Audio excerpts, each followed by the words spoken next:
Mobile দিয়ে PDF file তৈরি করা নাকি অনেক কঠিন, বাট এই ভিডিওটি যদি আপনি দেখেন তাহলে মাত্র 2 মিনিটের মধ্যে পিডিএফ ফাইলকে তৈরি করতে পারবেন। পিডিএফ ফাইল তৈরি করার জন্য আপনাকে কোনো অ্যাপ্লিকেশনকে ডাউনলোড করতে হবে না, শুধুমাত্র আপনার মোবাইলে থাকা ফাইল অ্যাপসটিকে ওপেন করবেন।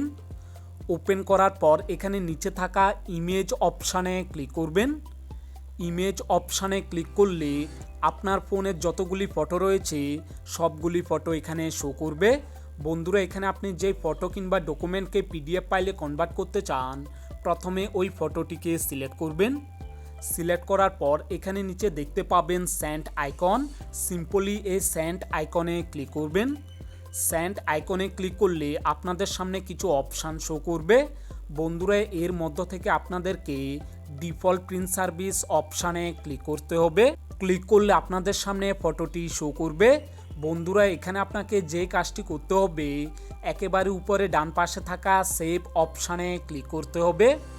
সেভ অপশানে ক্লিক করলে পরবর্তী পেজটি ওপেন হয়ে যাবে। বন্ধুরা, এখানে আপনারা নিচে দেখতে পাবেন সেভ অপশান রয়েছে। এই সেভ অপশানে ক্লিক করলে আপনার পিডিএফ ফাইলটি কিন্তু তৈরি হয়ে যাবে। বন্ধুরা, এখন আপনার এই পিডিএফ ফাইলটি কোন অ্যাপসে সেভ হয়েছে তা দেখার জন্য এখান থেকে ব্যাক করতে হবে। ব্যাক করে এসে আপনাদের মোবাইলে থাকা ফাইল ম্যানেজার অ্যাপ্লিকেশনকে ওপেন করতে হবে। ওপেন করার পর এখানে আপনারা উপরে ডান পাশে দেখতে পাবেন ডকুমেন্ট। সিম্পলি এই ডকুমেন্ট অপশানে ক্লিক করবেন। ডকুমেন্ট অপশানে ক্লিক করলে আপনাদের সামনে কিছু পিডিএফ ফাইল শো করবে।